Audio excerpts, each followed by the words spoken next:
and welcome to a midweek moment with me, Pastor Beth, at Gray Memorial United Methodist in Tallahassee, Florida. This is when I hop onto Facebook for just a few minutes to offer you something that I hope you will find affirming or encouraging or useful. And if you do, I hope that you'll share it with your friends on social media. Share it with your Facebook friends, share it with your Instagram friends, whoever it might be, because maybe they'll find it useful or encouraging or affirming also.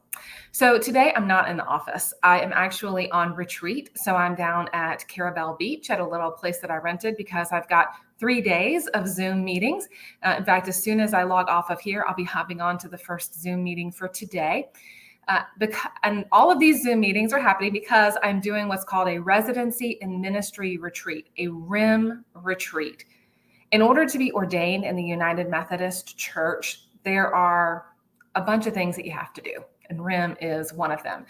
To be a pastor, to be ordained in the United Methodist Church, you have to be approved by your local church. You have to meet with your pastor. You have to be approved by the District Committee on Ordained Ministry. That's something that takes about a year. You have to attend a candidacy retreat. You have to submit to a battery of psychological tests. And we kind of joke about that, that they kind of know that there's some mental illness there if somebody wants to be a pastor, but actually the psychologicals are really helpful to help you identify issues that can trip you up as you move into ministry. And I do think they use it to maybe weed out some folks who would not be well suited to serve as shepherds. Someone who's a narcissist makes a really good cult leader, but not such a good pastor. So I think they try to kind of nip that in the bud or head it off at the pass or whatever little idiom you like to use. Once you get through all of that, then you have to get a bachelor's degree if you don't have one, and then you have to go to seminary, and then you have to submit an application to the Board of Ordained Ministry. We call them BOOM.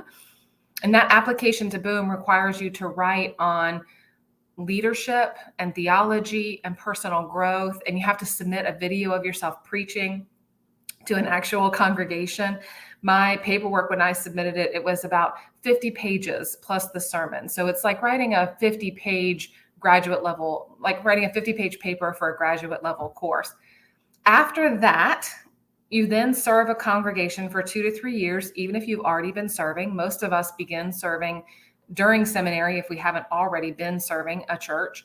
And then you have this 2 to 3 year process where you attend these 4 RIM retreats, residency and ministry retreats. You meet with a small group regularly. You complete a leadership project. You create and teach an original Bible study. And then you have to submit additional paperwork on theology, leadership, and personal growth. So it's like doing another, 50-page paper for a graduate level course. No one becomes a United Methodist pastor by accident, right? We have a method for this, as most denominations do. And I'm not complaining. I really love to learn and I really value self-awareness. So this process is like right up my alley. It's meant to be formational. This whole thing, this whole 2 to 3 years that we spend in our RIM process, you might say, is meant to be formational, to form us into the pastors, the shepherd leaders that the church needs, to help form me into the pastor who you need me to be. Well, all of that is sort of background for what I really wanted to share with you today, the nugget that I think could be useful or affirming or encouraging to you. And it's out of this book that we've had to read in preparation for, let me figure out how the camera works, in preparation for this retreat that I'm at. It's called Strengthening the Soul of Your Leadership by Ruth Haley Barton.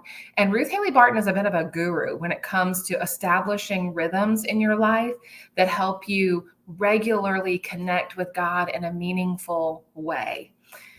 She's actually a really big proponent of solitude and silence, 2 things that are kind of hard for me. I'm an extrovert and I get energy by being with people, and I am a verbal processor. So I like to talk things out. And so solitude and silence can be challenging for me. Maybe they're challenging for you too. But listen to what she says. This really stuck with me. Just as the physical law of gravity ensures that sediment swirling in a jar of muddy river water will eventually settle and the water will become clear, so the spiritual law of gravity ensures that the chaos of the human soul will settle if it is still long enough. Don't you want the chaos of your soul to have time to settle, right? Let all of that sediment that you don't need, that's not helping you grow, it's not benefiting you in any way, to just let that filter itself right out. Well, my prayer for you today is that you'll be able to make time to be with God today, tomorrow, sometime this week, that you'll take intentional time to be quiet with God. Ruth Haley Barton says, without trying to fix anything or figure anything out, just let it be what it is and experience God's unconditional love for you and everything that has made you who you are. Wow. She includes a poem written by Ted Loder, and I want to offer you this poem as a bit of a prayer. So would you pray with me? Oh God, gather me to be with you as you are with me. Keep me in touch with myself, with my needs, my anxieties, my angers, my pains, my corruptions, that I may claim them as my own rather than blame them on someone else. O Lord, deepen my wounds into wisdom, shape my weaknesses into compassion, gentle my envy into enjoyment, my fear into trust, my guilt into honesty. O God, gather me to be with you as you are with me. My prayer for you today is that you will experience time with God so that you know that God is there with you, that you'll experience God's unconditional love. If you take time to do this and you want to let me know how it goes, you can always reach me. I'm going to put the contact information here. You can reach me by email. That's the church phone number. If you call, I'll be able to get the message, or Anita can forward it to me. If you need a pastor, I'm here for you. If you want to just tell me what incredible thing you realized or experienced in your prayer time, I'd love to hear that too. May God be with you and bless you and keep you. I hope to see you at worship on Sunday. We worship in person with masks at 11 a.m. And also we live stream our services right here on Facebook and YouTube at the same time. God bless you.